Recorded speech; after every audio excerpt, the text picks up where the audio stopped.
These four are the important characteristics of object-oriented programming.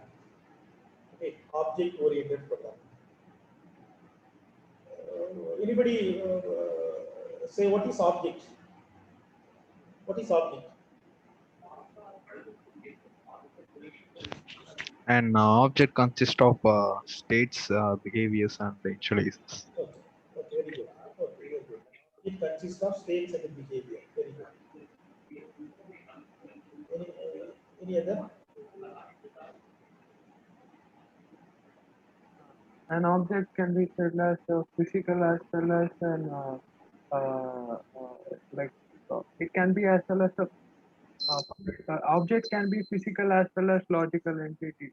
Like it Okay, object is an entity. Okay, very good. Object is an entity. Okay, very good. Object is a real world entity. Okay. Object consists of state and behavior. Object is a real world entity. Okay. Anything else?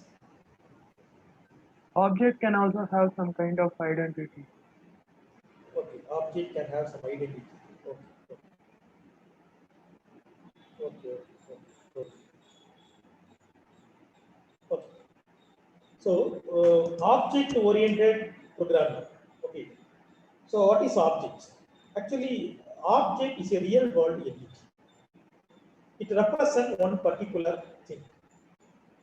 For example, in the college management system, we consider a student is an object, class is an object, course is an object, teaching faculty is an object. So in library, there are many number of books. So every book is an object. So in object-oriented programming, we consider everything is an object. Object is a real-world entity. It represents one particular thing. So in the banking domain, account is an object, customer is an object, loan is an object. Okay, suppose one bank is having 10,000 customers. So every customer is an object. Okay, so one college has 4,000 students. Every student is an object. One college is running 50 courses. Every course is an object. So in object-oriented programming, we consider everything is an object. Object is a real-world entity. It represents one particular thing. So in the programming terms, we can define objects. Okay? We can define objects. In the programming terms, object is an instance of class. Okay, object is instance of class. What is class? Class is a user-defined data type. Okay, class is a user-defined data type. So one programming language support various types of data types. Primitive data types, derived data types, user-defined data types. Primitive data types, derived data types, user-defined data types. Okay, the primitive data type means that data types are provided by the language. Okay, are derived by or provided by the language. So that is a primitive type, basic data type. Okay. Derived data type means we are deriving some data type from the basic or the user defined. Okay, tell me an example of derived data type. Tell me an example of derived data type. Basic data type, you know, int, float, double, boolean, like that. Tell me one example of derived data type. Array, sir. Very good. Array is a derived data type. Okay, array is a derived data type. Okay, array, structure, union. Okay, everything. Sorry, array and pointer. Sorry, structure, union, class. These are user-defined data type. Array and pointer. Okay, these two are derived data type. So Java does not support pointer because pointer creates so many problems in C and C++. So Java does not support. Okay. Okay, array. So array is a homogeneous data type. It is a derived data type. So user-defined data type. So in object oriented, so in Java, class is a user defined data type. Class is a user defined data type. Class contains data and method. That is state and behavior. Okay. So we can create the variables from the particular class. Okay, suppose I created one. Suppose I created one class student. Okay, I created one class students.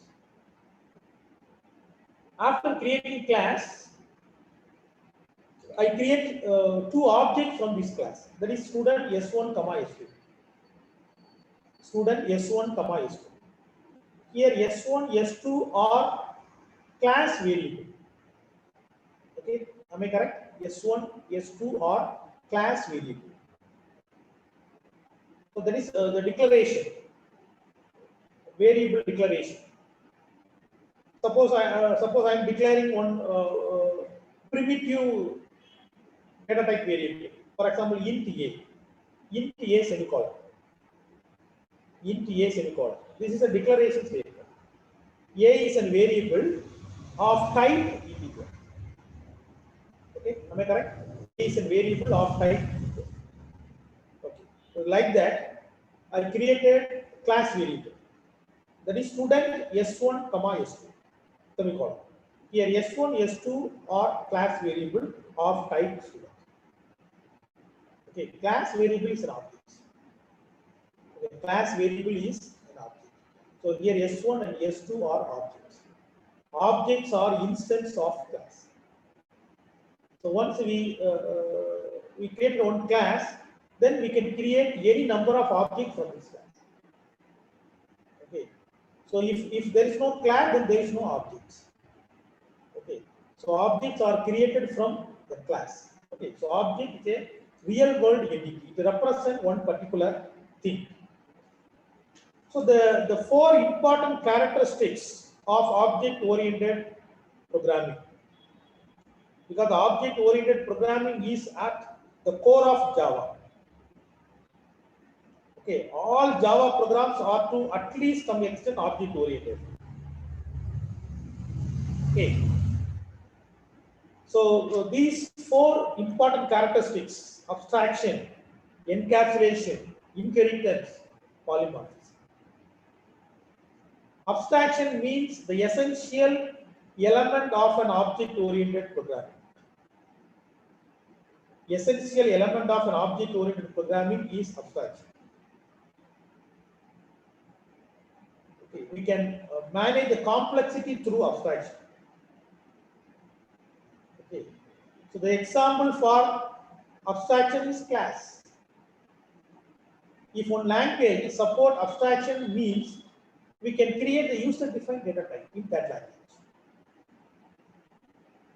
So you can ask, in C and C++, we can create user-defined data type structure and union. C and C++, it's also support abstraction.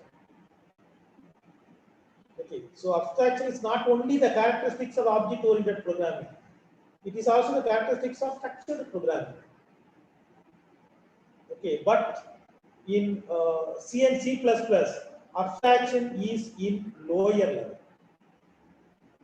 But in object-oriented programming, but in Java, the abstraction is in higher level.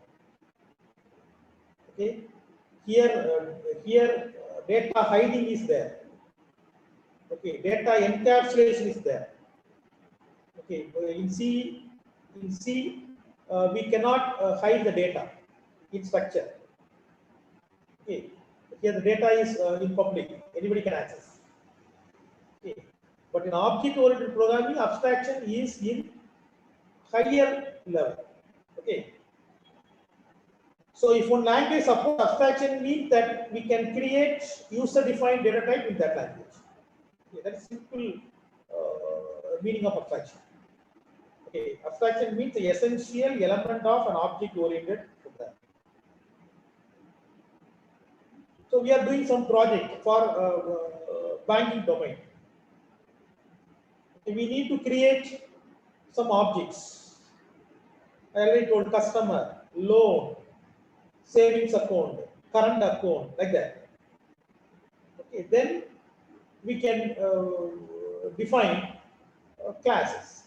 Okay, we can define the customer class, we can define loan class, we can define savings account class, we can define current account class.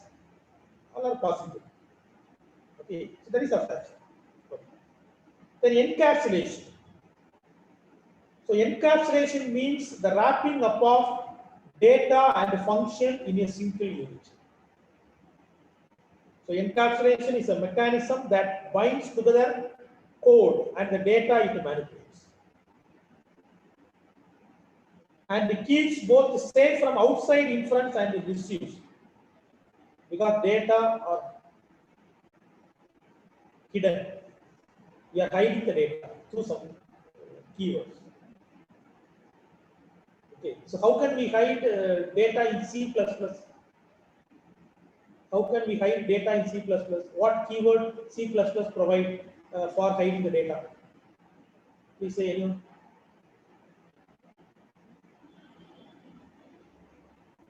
What? How can we hide the data in C++?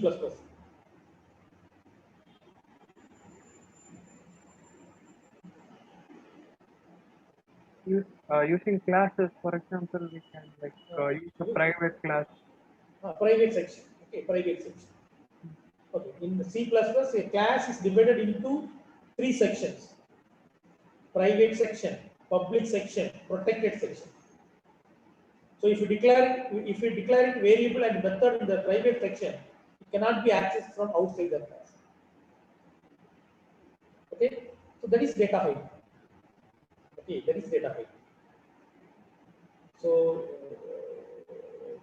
in Java there is no section. Java provides some modifiers. Okay, but in C++ class is divided into 3 sections: private section, public section, protected section. So in Java there is no section. Here we are using some modifiers: private modifier, public modifier, protected modifier, default modifier. Okay, so this is encapsulation. So encapsulation means wrapping up of data and function in a simple unit. Okay, so here data are hidden. Then how can we access the data? How can we use the data? So we can use the data through the methods, through the functions. So in the ATM, we are inserting our card. Okay, so it will ask the PIN number. We are entering the PIN number. Okay, we can deposit some amount. We can withdraw an amount. We can check our balance. Okay, but we cannot modify our the data. That is the balance data. Okay, so we cannot change the balance, but we can access the withdrawal method. We can access the deposit method. We can access the balance inquiry. Okay, these all are possible, but we cannot change the balance data. So that is data hide. Okay. Then inheritance. So inheritance is a process of creating new classes from the existing class. So actually one important characteristic of object-oriented programming is code reusability. Code reusability. That means we can reuse our existing code. Okay, that means we can reuse our existing code. So the inheritance is a process by which one object acquires the properties of another object. Okay. For example, in the banking domain, the savings account and current account. Savings account and current account acquire the properties from the account class. The savings account and current account both have account number, both have balance. So the common variables, common data are declared in the base class, declared in the super class. Okay, so inheritance means the process of creating new classes from the existing classes. Here in Java, the new classes are called as subclasses.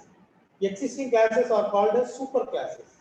But in C++, we are saying base and derivative class.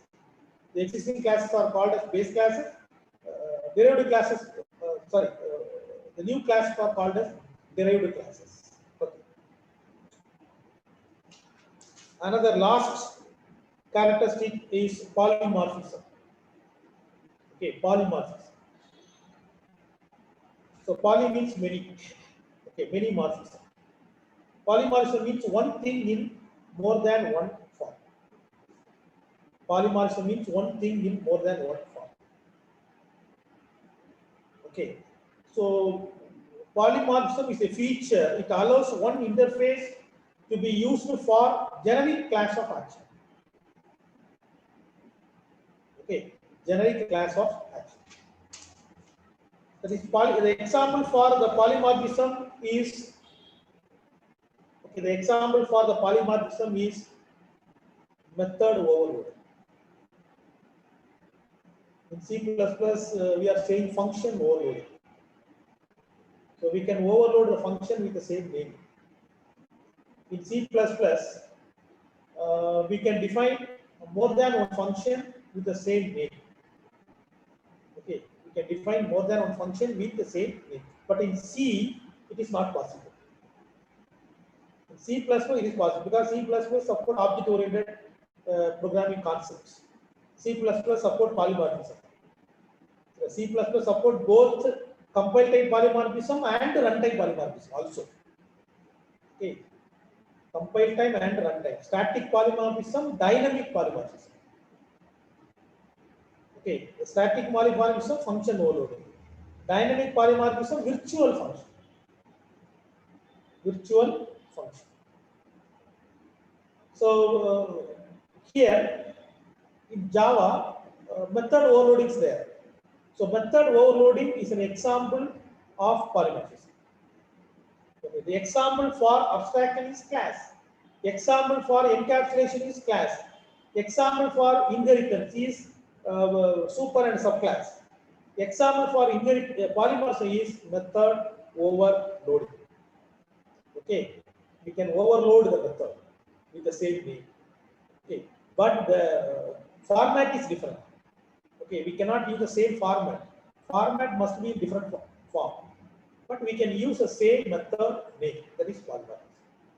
Okay, so these four are the important characteristics of object-oriented programming.